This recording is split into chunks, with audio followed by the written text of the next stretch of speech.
सो drawing objects जो बनाए जाते हैं कंस्ट्रक्टिव ड्राइंग के ज़रिए, उनमें एक ट्रांसपेरेंट इफेक्ट होता है और उसके अंदर हेल्पिंग लाइंस जो है वो इस्तेमाल की जाती हैं, like axis of symmetry, perspective lines and proportions lines. Now what is the usages of constructive drawing? Constructive drawing को इस्तेमाल करके क्या क्या बनाया जा सकता है? आप पोर्ट्रेट्स बना सकते हैं, फिगरेटिव आर्ट क्रिएट किया जा सकता है, animals and botanical objects create किए जा सकते हैं, स्टिल लाइफ क्रिएट की जा सकती है, लैंडस्केप्स बनाए जा सकते हैं, आर्किटेक्चर बनाया जा सकता है. Third is the ability to draw from life, यानी कि ह्यूमन एनाटॉमी और proportions of the human head, face and body. Different experience from painting with the use of a picture. तो लाइफ से जब आप किसी चीज को बनाते हैं, लाइफ से देखकर बनाते हैं, तो ये एक मुख्तलिफ एक्सपेरिमेंट है बजाय इसके कि आप किसी पिक्चर से देखकर पेंटिंग को बनाएं. When drawing human figures from life, it also includes knowledge of human anatomy and the proportions of the human head, face and body. तो जब भी आप लाइफ से किसी चीज को देखकर ड्रॉ कर रहे हैं, तो it's important that you should have the knowledge of human anatomy. आपको पता हो कि ह्यूमन एनाटॉमी में किस तरह से प्रोपोर्शंस डिवाइडेड हैं, किस तरह से फेस को आप हाफ में क्या चीज आएगी, उसके बाद हेड कितनी दफा बॉडी में रिपीट होता है ड्राइंग करने के लिए. ये सारी चीजें, ये सारी प्रोपोर्शंस आपको जब मालूम होंगी तो आपके लिए लाइफ से देखकर ड्रॉ करना आसान हो जाएगा. Another point is that drawing from memory and imagination. Proficient artists draw what they know. तो जो अच्छे आर्टिस्ट होते हैं वो अमूमन वो चीजें ड्रॉ करते हैं जो उनकी मेमोरी में होती हैं. Learning the fundamental rules, the elements of art, the principles of art and the techniques of art, ये सारी चीजें enhance हैं to draw from memory and imagination. कोई भी चीज अगर आपने मेमोरी से या इमेजिनेशन से बनानी है तो उसके लिए जरूरी है कि आपको आर्ट के एलिमेंट्स और प्रिंसिपल्स का पता हो. आपको पता हो कि लाइन, कलर और बाकी सारे एलिमेंट्स जो हैं उन्हें किस तरह इस्तेमाल किया जाता है and what are the principles, कि किस तरह से उनको बरोएकार लाया जाएगा एक अच्छी पेंटिंग बनाने के लिए. Knowledge of art materials and their skillful use. Of course it helps to have good pencils, paints, brushes and the like, but the magical ingredient is you and your skills. So magical ingredient ये है कि आपकी skills कैसी है और आपकी creativity कैसी है. जैसे कि in the beginning of the slides मैंने discuss किया कि creativity, artistic skill and the combination of creativity and artistic skill and how creativity is combined with that artistic skill to create a piece of art. So ये सारी चीजें जरूरी हैं, but a knowledge of art material goes side by side. A very simple list of art materials जो कि जरूरी होते हैं आप जो भी पेंटिंग स्टार्ट कर रहे हैं उसके लिए आपके पास मौजूद होने चाहिए. These are the pencils of 2B, 4B, 6B according आपकी क्या जो है वो आप ड्रॉ करना चाह रहे हैं उसके लिए आपको किस तरह की पेंसिल रिक्वायर्ड है. पेंट्स, आप एक्रेलिक पेंट्स कर रहे हैं, ऑयल पेंट्स कर रहे हैं, वाटर कलर्स कर रहे हैं, आप जो है वो चारकोल के साथ अपना काम कर रहे हैं या किसी भी और टेक्निक के साथ आप काम कर रहे हैं, तो दैट पेंट्स जो आपके हैं वो आपके पास वफर मकदार में मौजूद होने चाहिए और किसी भी लाइट और डार्क की सूरत में कि वो आपके पास अवेलेबल ना हो, आपकी पेंटिंग डिस्टर्ब नहीं होनी चाहिए. ब्रशेस ऑफ डिफरेंट टाइप्स, आपके पास फ्लैट ब्रश भी होने चाहिए, राउंड ब्रश भी होने चाहिए, आपके पास जो है वो बड़े और छोटे हर साइज के ब्रशेस मौजूद होने चाहिए ताकि अगर आप डिटेल्स दे रहे हैं या शायद आप बैकग्राउंड पे वॉश लगा रहे हैं तो दोनों केसेस में आपको ब्रश की कमी का सामना ना करना पड़े. एन ईजल इज इम्पॉर्टेंट जिसके ऊपर आप अपना कैनवस या बोर्ड लगाएंगे. A palette is important to mix the colors. A canvas of course is important because it is your surface. You can have another surface too. You can work on the board, you can work on the sheet, you can work on a panel. That's quite up to you. So the point which we were discussing is knowledge of art materials and their skillful use. So this is about the art materials and the skillful use is that you should know about the techniques of painting. As I told you, that might be you are working with watercolors, oils, acrylics, pastels or whatsoever. You should know about the technique properly. In some other lectures, I will also share with you the techniques of painting. An important rule to know when you start doing your painting is that you should have a proper knowledge of perspective.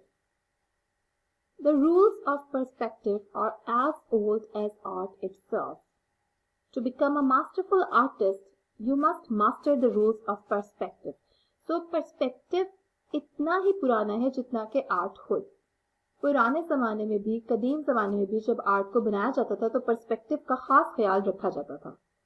एक masterful artist बनने के लिए आपको perspective का master होना भी जरूरी है. Master, you should also be a master of the rules of perspective. Depicting three-dimensional reality on a flat surface is possible to show with relative proportions and foreshortening. So आप proportions का ख्याल रखिए, आप foreshortening का ख्याल रखें, तो फिर ही आप एक three-dimensional reality एक flat surface के ऊपर create कर सकेंगे. So objects and the relationships between them look realistic. ऐसी सूरत में objects और उनका relationship जो है आपस में एक दूसरे के साथ वो realistic महसूस होता है. Perspective दो तरह से create किया जाएगा. एक तो linear perspective होगा जिसमें आप lines के through perspective को create करेंगे. यहाँ पर आपकी जो lines हैं वो हो सकता है कि आप बिल्कुल centralized किसी जगह पे खड़े हैं और दूर किसी चीज को देख रहे हैं, तो आपकी दोनों लाइंस दूर जाकर किसी एक ही नुक्ते पे मिल जाएंगी. That is one point perspective. Perspective की बहुत सारी किस्में होती हैं, इसमें 2 पॉइंट 3 पॉइंट पर्सपेक्टिव भी ऐड हो जाएगा. उसके बाद जो दूसरी तरह का पर्सपेक्टिव है वो है क्रोमैटिक पर्सपेक्टिव, जो आप कलर्स के जरिए हासिल करेंगे. मसलन जो चीज नजदीक है आप उसको शार्प कलर्स लगाएंगे, ब्राइट कलर्स लगाएंगे, और जो चीज दूर जाती जा रही है आप उसको डिम और लाइट डल कलर्स के साथ काम करेंगे उसके ऊपर. तो इस तरह से क्रोमैटिक इफेक्ट के जरिए, आपके कलर्स के जरिए एक पर्सपेक्टिव की फीलिंग क्रिएट हो जाएगी. इसी तरह से आप जो है वो वार्म आई व्यू भी है और बर्ड आई व्यू भी है.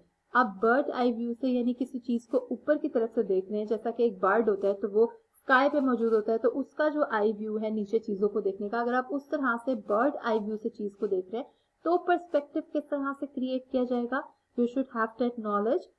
और वार्म आई व्यू क्या होगा, यानी कि एक जो वार्म है उसकी नजर से दुनिया कैसी दिखती है, वो नीचे है तो वो ऊपर की जानिब जाने वाली चीजों को देखेगा. उसके लिए एक बिल्डिंग को देखना या एक ह्यूमन बीइंग को देखना, तो ये सारी चीजें आप रूल्स ऑफ पर्सपेक्टिव को जानकर ही क्रिएट कर सकते हैं. लीनियर पर्सपेक्टिव आपने क्रिएट करना है, आपने क्रोमैटिक पर्सपेक्टिव क्रिएट करना है, आपने 1 point 2 point 3 point perspective create करना है, या आपने बर्ड आई व्यू या वार्म आई व्यू के साथ किसी पेंटिंग में किसी बिल्डिंग या किसी भी चीज को बनाना है. सो ये सारी चीजें इंपॉर्टेंट हैं कि आपको रूल्स ऑफ पर्सपेक्टिव का पता हो. You should have the knowledge of the rules of perspective. You should have a knowledge of the proportions, you should have a knowledge of the foreshortening, and then it will be easy for you to make or start your painting. Knowledge of golden proportion. It is fascinating to consider how everything is in the world is governed by the golden ratio. So everything in this world is actually governed by the golden ratio. So most of the things look beautiful. Golden proportions are present in nature, life, and art. अभी आपकी golden proportions, nature, life, art हर जगह मौजूद हैं. Knowing them enables you to draw not only realistic but also beautiful artworks. So by using the golden proportions, you can create the realistic drawings, but side by side you can also add beauty into them with the help of creating the proportions in detail. There are reasons why certain objects, faces, figures, and pieces of art look beautiful. Maybe you have seen some person and you can say that yes, this face is very beautiful. Or maybe you admire some of the landscape or a building. So you like the things maybe because of their golden proportions. They all have golden proportions, usually. If your aim is to create art that is beautiful, well balanced and stylish, you have to know the rules of golden proportions. तो अगर आपको ऐसा art create करना है जो खूबसूरत भी लगे, जिसमें बैलेंस भी हो और वो स्टाइलिश भी लगे, तो ऐसी सूरत में आपको rules of golden proportions follow करना होंगे। Composition skill is a very important skill which is only possible when you are aware of arranging the visual elements in a work of art. It literally means putting together all artistic elements such as lines, shapes, tones, form, depth, color, texture, and space. All of them can be arranged in various ways. Visual arrangement that follow the rules of composition, however, will look better.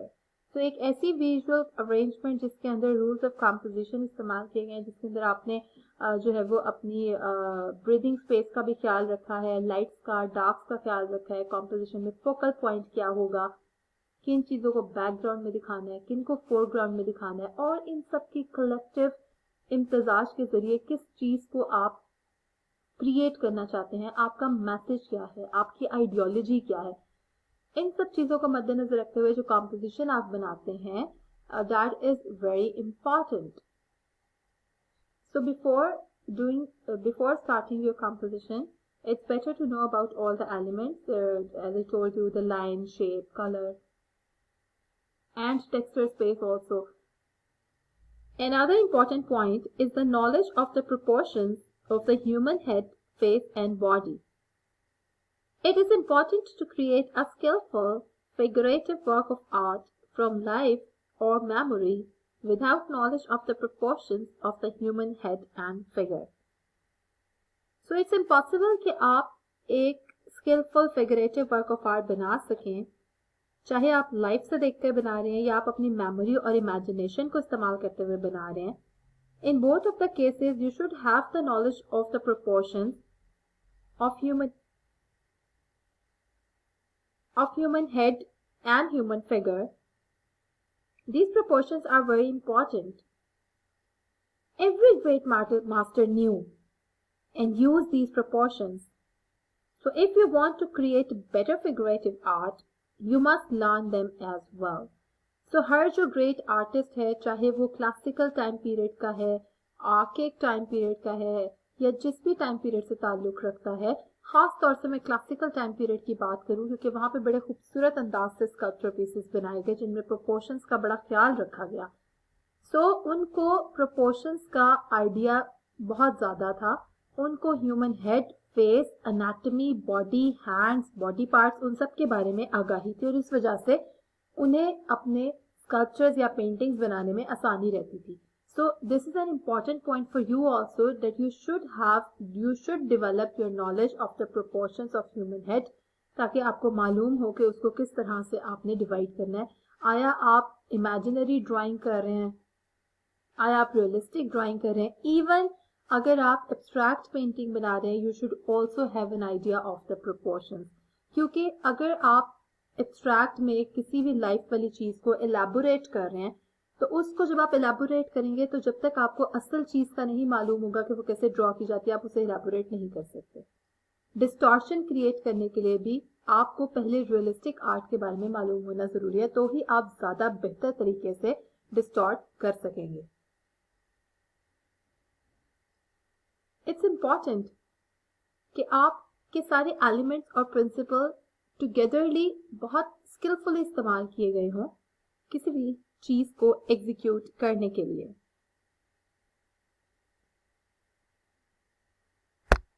Color theory is another important point. You should have the knowledge of what colors you are using, whether these are the primary colors or the secondary colors or the tertiary colors. So primary colors, as we all know, are three: red, blue and yellow. फिर जब आप इन तीन रंगों के इम्तजाज से secondary colours को बनाएंगे तो रेड एंड येलो मिक्स करके ऑरेंज बनेगा, येलो एंड ब्लू मिक्स करके आप ग्रीन बनाएंगे, एंड ब्लू और रेड को मिक्स करके आप बनाएंगे purple. So this is an important knowledge. आपको पता होना चाहिए किस कलर को किस कलर के साथ मिक्सिंग करके क्या शेड सामने आता है.